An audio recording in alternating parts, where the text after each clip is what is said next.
지금 컨텐트 프로바이더를 만들어 보고 있습니다. 컨텐트 프로바이더라고 하는 클래스를 상속해서 person provider라고 하는 클래스를 만들었고요. 우리 필요한 함수들을 implement method라고 하는 걸 통해서 추가를 했더니 crude에 해당하는 insert, query, update, delete라고 하는 메소드가 있고 그거 외에 onCreate하고 getType이라고 하는 메소드가 추가가 되어야 되는데요. 그래서 자, 여기다가 이제 필요한 코드들을 같이 넣어주도록 하겠습니다. 자, 일단 이 프로바이더라고 하는 게 있으면 우리가 리졸버를 통해서 프로바이더를 접근한다 그랬잖아요. 그때 필요한 게 자, 컨텐트라고 하는 걸로 시작하는 URI가 필요해요. 우리가 HTTP로 웹사이트 접근하듯이 컨텐트로 접근을 해야 된다 그랬죠.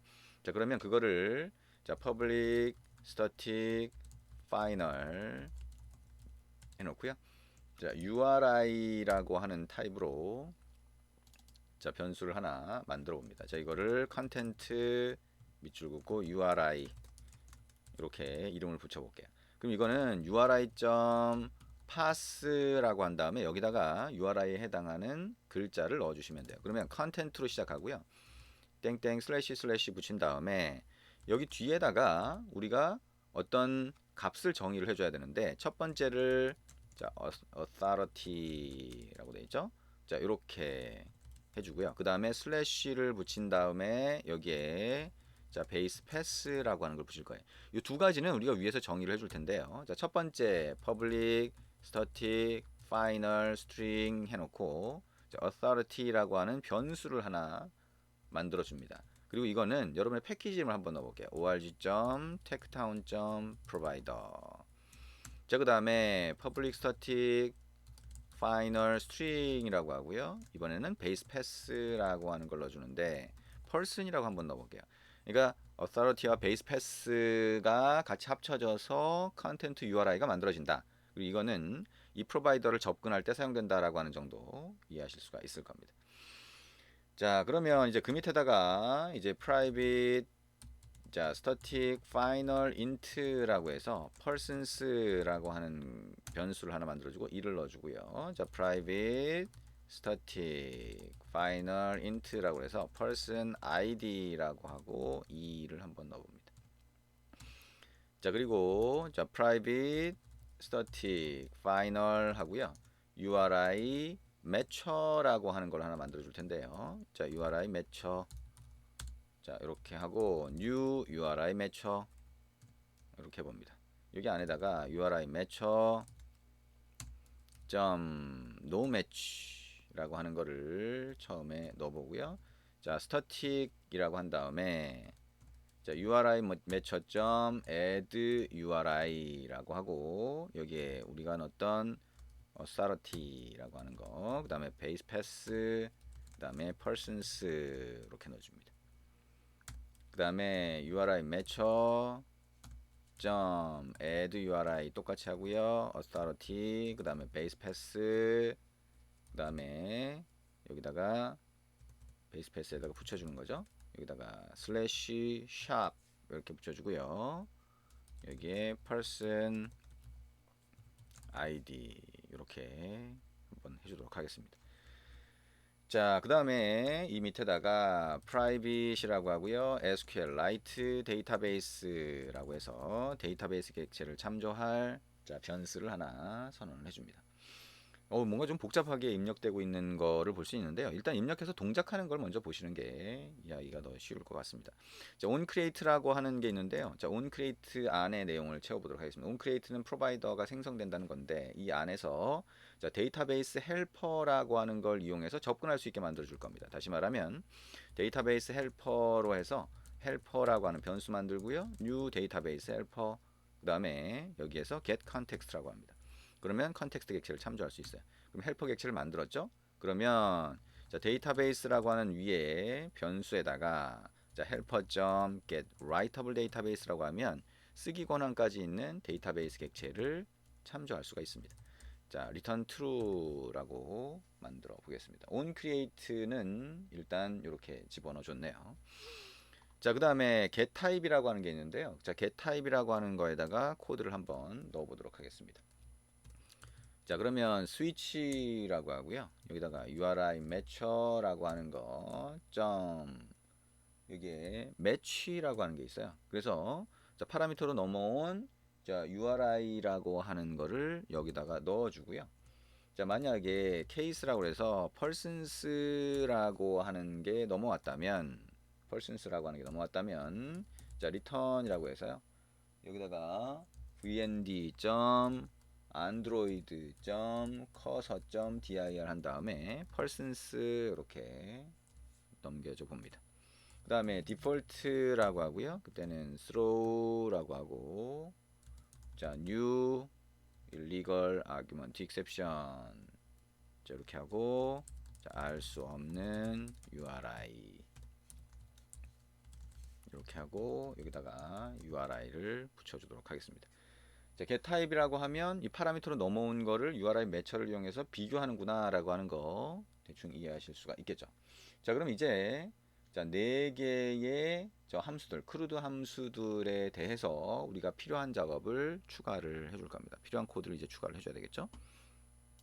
자, 그럼 먼저 insert 함수에 대해서 코드를 한번 추가를 해보도록 할게요. 자, insert인 경우, 자, database.insert라고 하면 우리 그 helper라고 하는 걸 이용해서 자, insert를 할 수가 있어요. 그러면 이렇게 넣고, 자, database helper.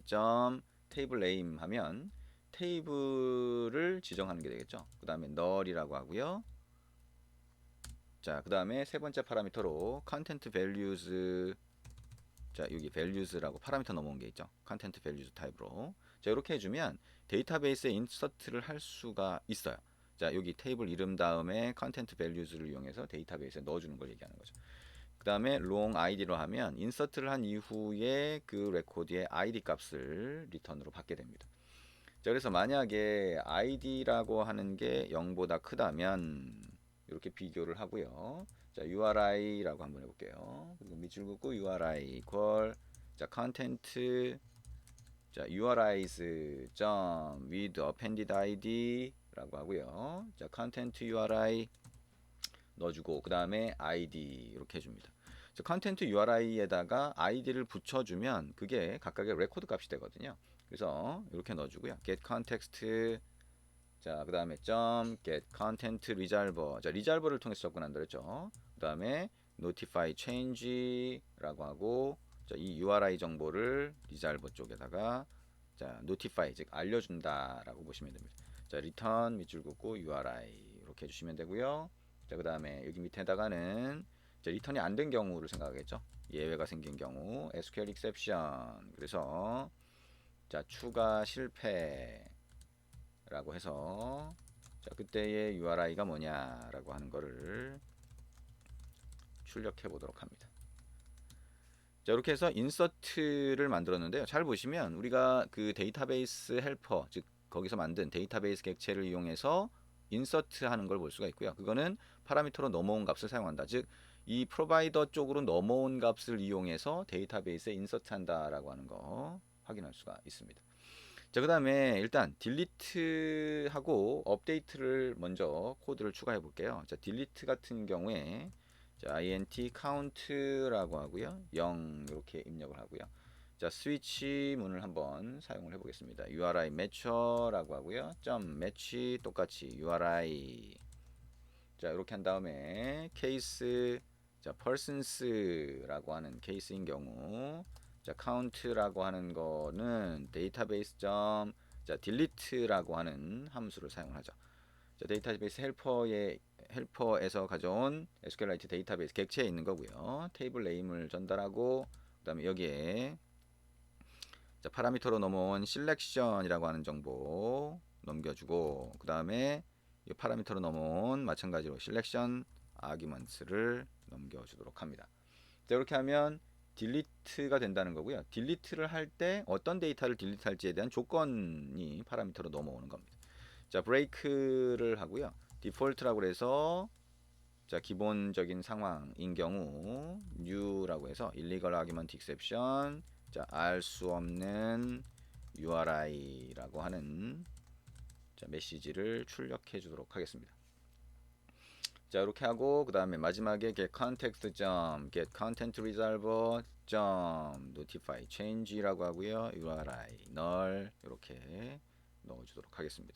마지막으로 삭제된 레코드의 개수를 알 수 있도록 리턴 카운트를 해주는 거죠. 자, 코드가 그냥 딱 보기에는 우리가 입력하면서 이게 100% 다 이해가 안 될 수 있는데, 일단 코드를 넣어서 동작이 되면 그때 얘가 어떤 식으로 동작하는 건지를 한번 이해해 보려고 해보시면 됩니다. 업데이트도 마찬가지죠. 자, 업데이트도 똑같은 구조를 사용하네요. 그죠? 그러면 여기 있는 코드를 그대로 복사해서 여기다가 집어넣어 주고요. 인티저 카운트라고 하는 거, 그 다음에 매치하는 거 똑같고요. persons 찾아내는 거 똑같습니다. 그리고 여기에 딜리트가 아니라 업데이트로 변경을 해주시면 되겠네요. 자, 업데이트로 변경을 해주시면 되고요. 그 다음에 여기 업데이트 할 때 여기 보면 values가 하나 더 들어가죠. 그러니까 업데이트를 조건을 보고서 업데이트하는 경우를 생각을 하시면 될 것 같습니다. 자, 그래서 이게 업데이트고요. 그 다음에 우리 조회하는 경우가 있겠죠. 자, 조회하는 경우, 자, 들어간 데이터, 즉 인서트된 데이터를 찾아보는 경우가 될 텐데요. 자, 이 코드를 확인을 해봅니다. 자, 조회하는 거는 우리가 데이터베이스 조회하면 커서 객체를 받을 수가 있잖아요. 그래서 커서 객체를 넣고 그 다음에 코드를 입력해 주면 됩니다. 조금 이따 이어서 하겠습니다.